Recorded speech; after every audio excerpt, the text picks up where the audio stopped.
it's crushing at how quickly your life changes. And, in my 30s, it's like everyone else is, they're growing careers, they're, growing babies, and I'm growing cancer. And I'm just like, what the heck?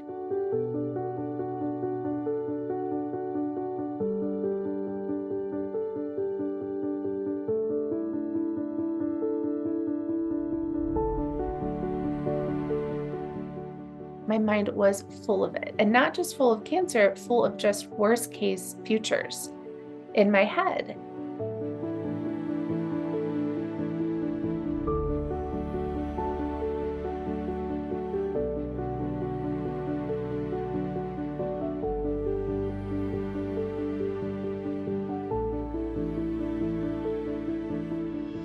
And then I move into turning these thoughts around. So my life is over. My life isn't over. And looking for some examples of that. Like, no, actually, in reality, I'm alive. I'm speaking. I'm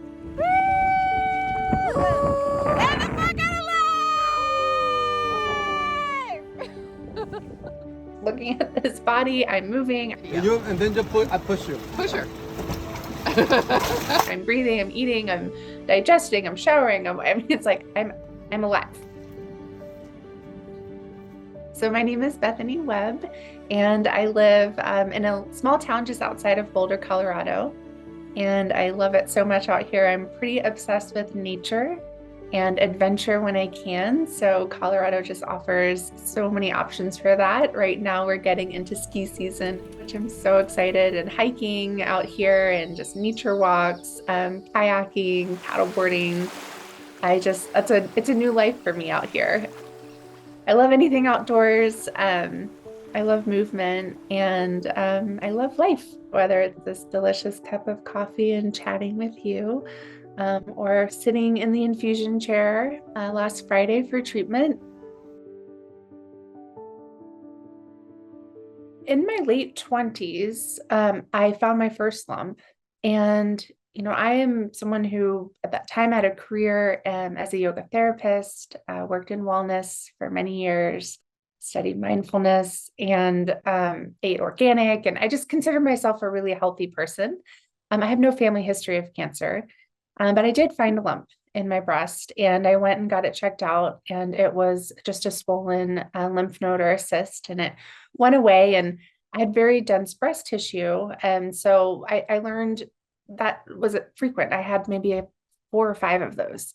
And so, the first one, of course, very scary. I didn't realize there could be lumps that weren't cancer.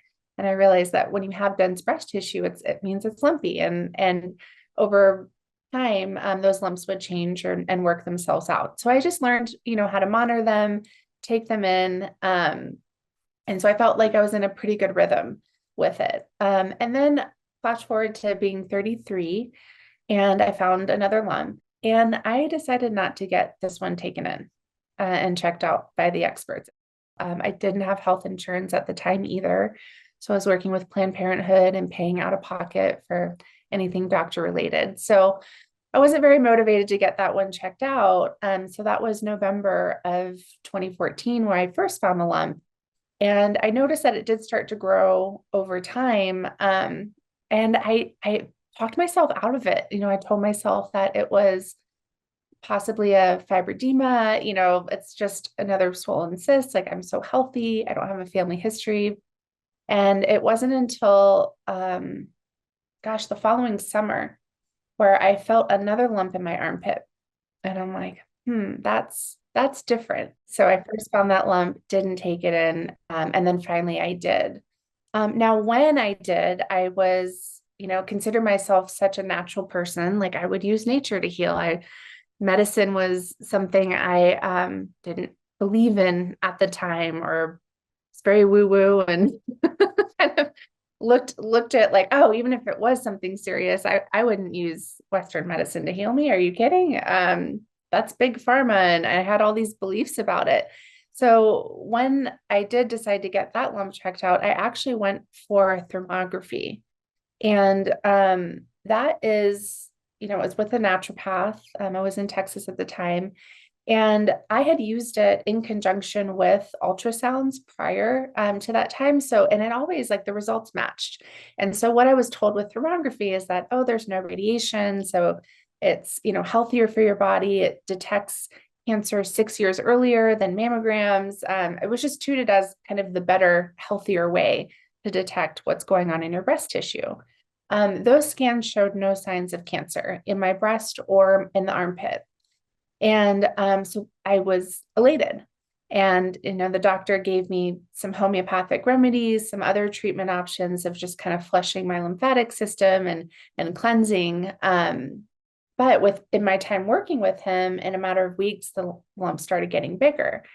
And so I was like, hey, I asked him, are you sure? Are you sure I shouldn't maybe get a mammogram? I don't know. This feels weird.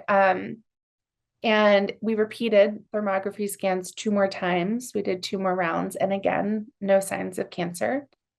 And I still felt off. And when I told him, and finally was like, I think I need an ultrasound or a mammogram. And he said, okay, but just remember that mammograms cause cancer. And that's a big story out there that prevents a lot of women from actually just going to a doctor and getting things checked out. And so finally I've said, screw that. Like, maybe, I don't know, but I have some big lumps here and I need to know what these are. Like, I need to know what they are. And so I'm so happy I listened to that inner voice. I would have loved to turn her on, 9 months before that, when I first felt the lump, which is, a big part of why I tell my story now. It's like, you are not too young, too healthy to get cancer. It can happen to anybody.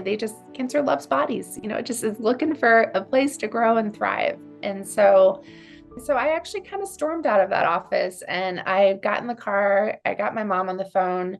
My mom has a background in nursing. I mean, the whole time she's like, go to the doctor, go to the doc. Like, who is this guy? He seems like a quack, like, go to a doctor. And so it was then, but I also felt really lost at that time too. I knew I wanted one. I had no idea how. So here I am. I'm 33. I don't have health insurance. I feel like an idiot. I'm just beating myself up about not having health insurance in this situation.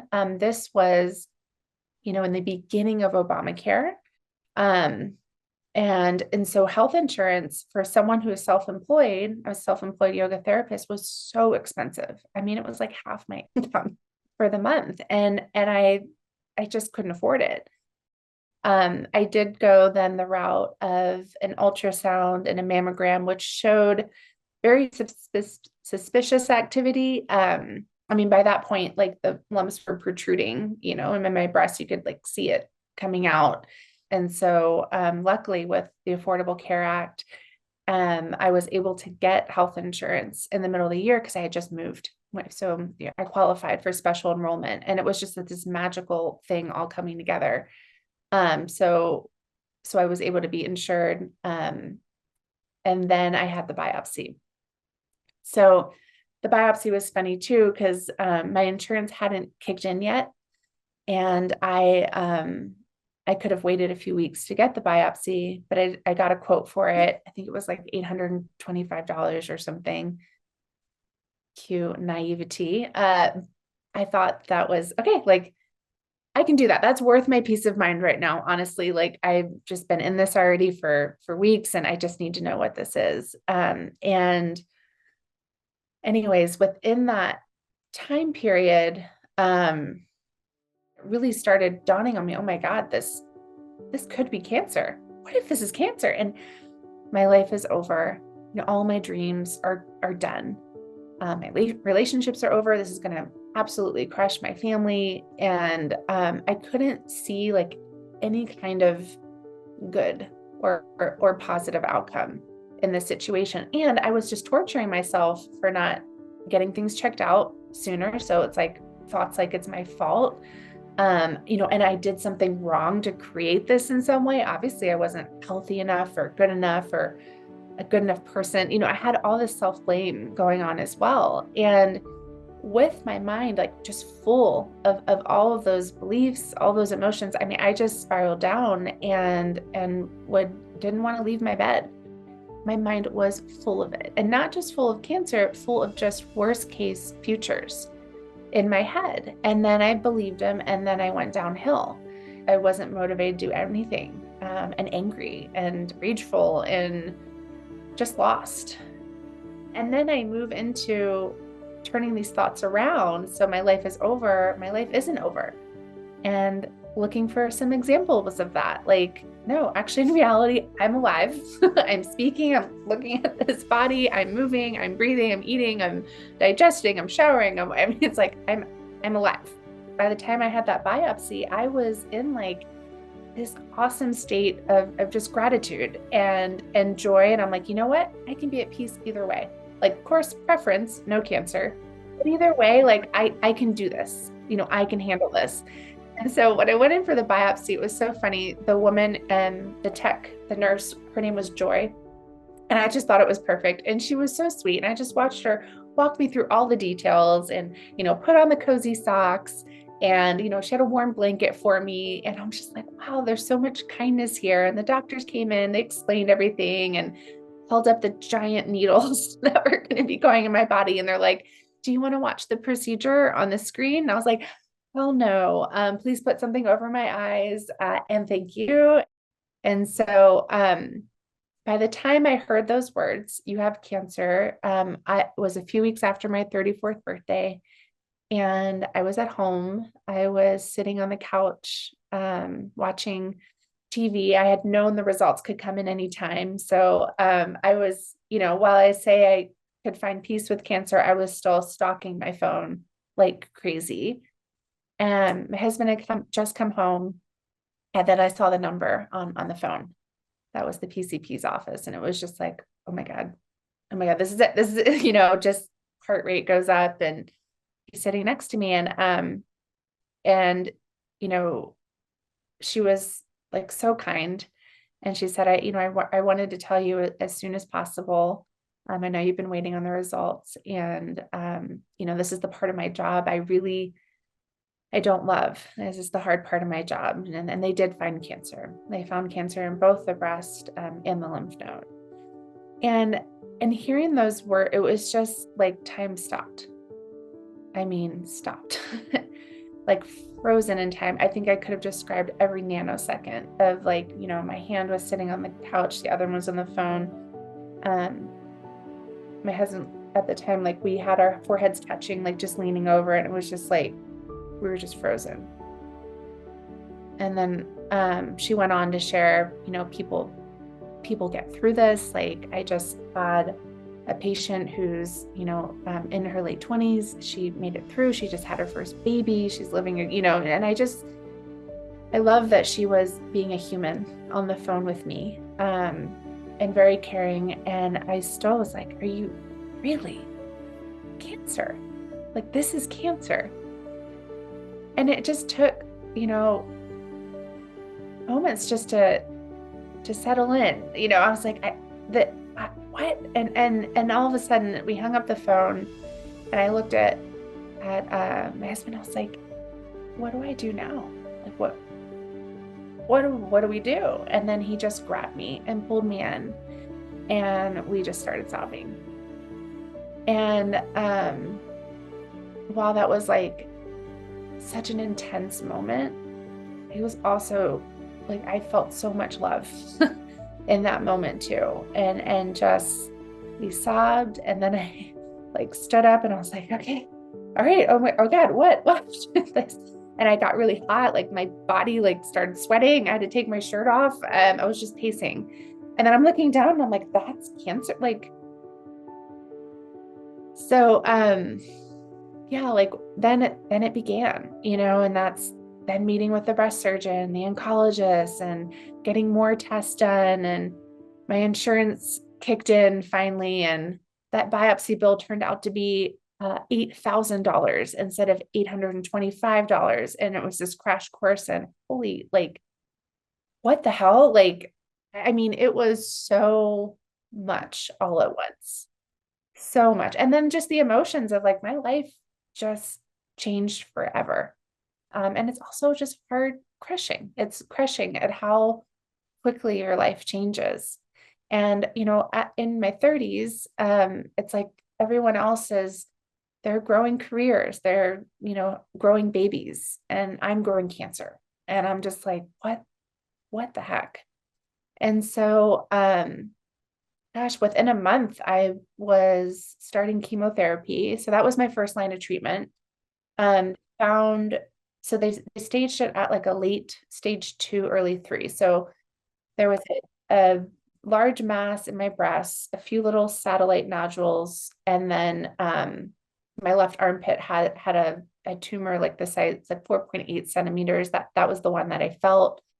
And so I asked, I of course Miss Natural Me, was like, oh, like, very, very naive. I'm like, oh, so we could just like scoop that out in a little surgery and I'll be cancer free by the end of the year, right? Like that's how this works. And no, that was not how that worked. I showed up to the office and, again, like my breast surgeon, so kind, is looking at me like a human, which I know not everybody gets that experience. And I was just so grateful. So she's holding my hand, she's walking me through everything. And so the recommendation, we couldn't do surgery right away. She said if we did surgery, it would be very mutilating to your body, especially in the armpit area, because you might lose the use of your arm.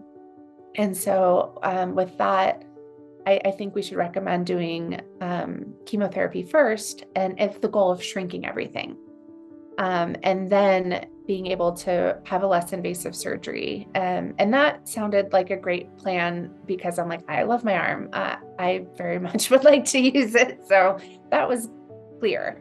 And then she said, so 5 to 6 months of very aggressive chemotherapy, and then surgery, and then 6 weeks of radiation, and then 5 to 10 years of hormone therapy. And so I was like, are you kidding? And I just looked at her stunned. And then I remember her drawing like on the graphs of how the like cancer cells multiply and divide in the breast ducts. And I just was like, what am I even, that's my body? You're talking about my body right now? And I told her, I was like, this is so confusing to hear all of this because I feel so healthy. Like if I didn't have those lumps, I just felt on top, like top of my health, on top of the world. I felt great. And then I love this moment. She grabbed my hands, like looked me right in the eyes, and she said, you feel healthy because you are healthy. And I was just like, dang, you're awesome. Because that's true. Here we are, we think, oh, now I'm a cancer patient and now I'm sick. And now I'm like, no, I'm also a really healthy person. I just happen to have some cancer growing in my body. And that's a totally different perspective than what we hear out there. And knowing, of course, the stories I heard about chemo, what I saw in movies, those are my reference points of chemo, it being poison. And I actually like challenged some of those beliefs, and specifically that chemo is poison to my body, and that it's poisonous to me.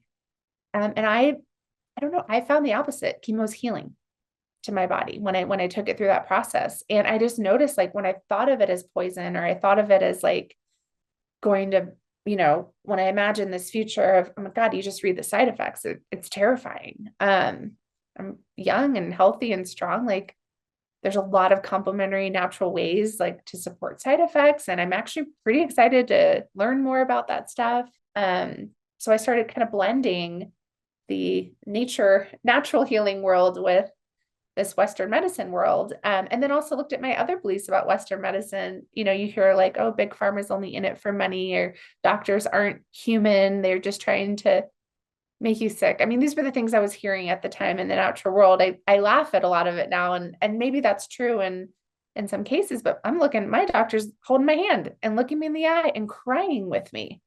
Like, that's a human right here. So it was just seeing this other like world of medicine. And so when I went in for chemo, I nicknamed it, I changed the name to Sea Love.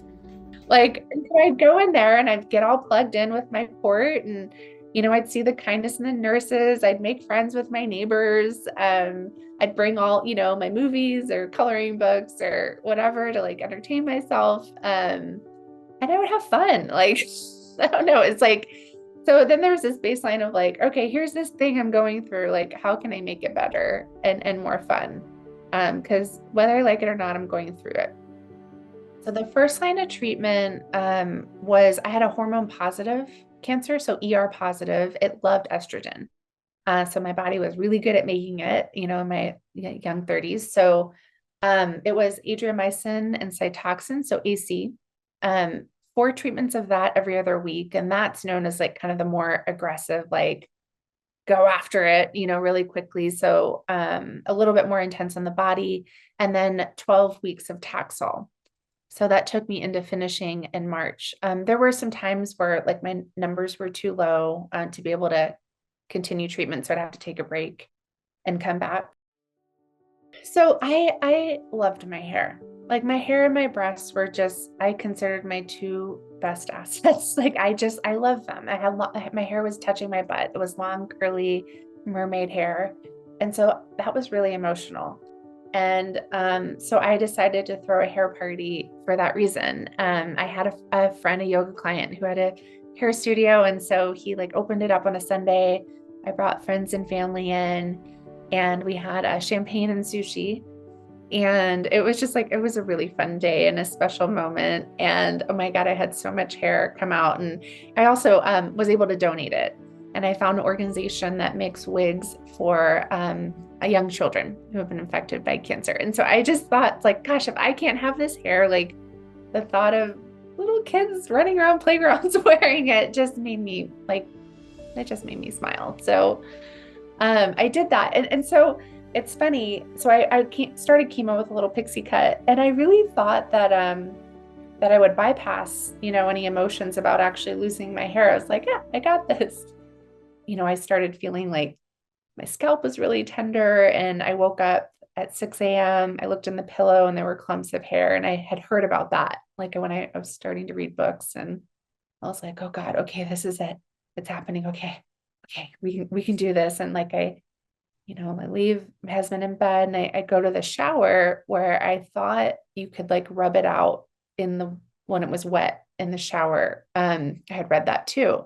And so I'm like rubbing it out more and more. And I'm looking at the floor and there's like clumps. I mean, they look like little wet hamsters, like all over the shower floor. And I'm like, okay, we're good. I'm like trying to build myself up. We've got this. And then the steam got to be so intense that I thought I might pass out in the shower. So I stumble out. And the moment that I was not prepared for was looking in the mirror at that moment. And it's like, it was like these patches of hair and zigzags. And I mean, I look like someone from an insane asylum. Like I had no idea who was looking back at me in the mirror. And then I lost it, like just started screaming, yelling. My husband came in and I was just like, get it all out now, get your razor or get your shaver. At the moment, it was so dramatic. The pain behind being bald, eventually later, losing my breasts or having my breasts replaced. I did have a double mastectomy and it was like these ideals of like, these things are what make me a woman and it's what makes me beautiful. And those were my two beliefs. And I looked at them like, God, is that really what beauty is? And so it just like, it really started challenging, like, that's not beauty. And I then started like, loving being bald. I think I have this pattern of like, it's so hard, right? In the beginning. And I freak out and I let myself freak out. Like those emotions are natural and they're meant to flow. And then eventually I'll make peace with it. And then I'll be like, and how can I make this fun? What can we do here? And so I kind of took that mindset to each phase of treatment. So after chemo, then was the surgery decision, which chemo shrunk my tumors. It was amazing. It was like magic. It shrunk them down to a microscopic level. Like it was barely signs of cancer come Christmas that year. And I was like, oh my God. So I had all surgery options, a lumpectomy, a single or a double. And that decision-making process, I completely tortured myself in because I loved my natural breasts. But at the same time, I saw that my breasts are very dense. Like they're very good at growing lumps. Now, would I have cancer again in them? I don't know, but I'd have a lump again.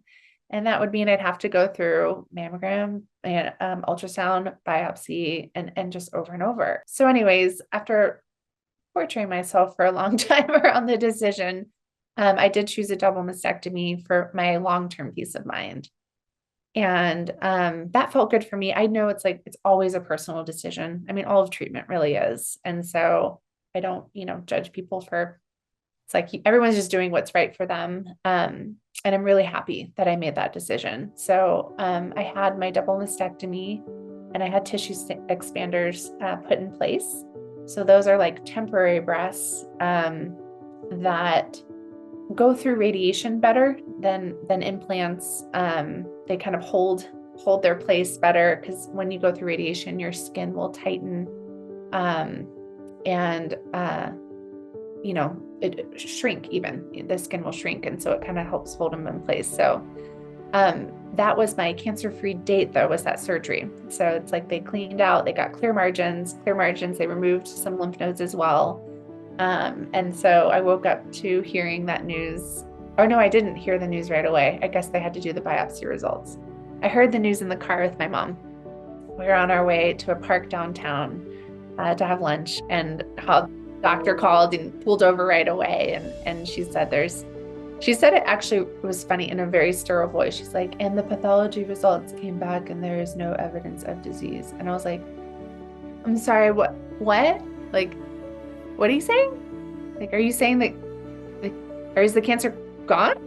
It was really weird. And so as soon as I got around, like, over how she delivered that news, we hung up the phone. We're like, like sobbing, and then we went to the park, and that time I was still healing from surgery. I had drains and hidden in a fanny pack underneath my clothes, and like my breasts were like taped up.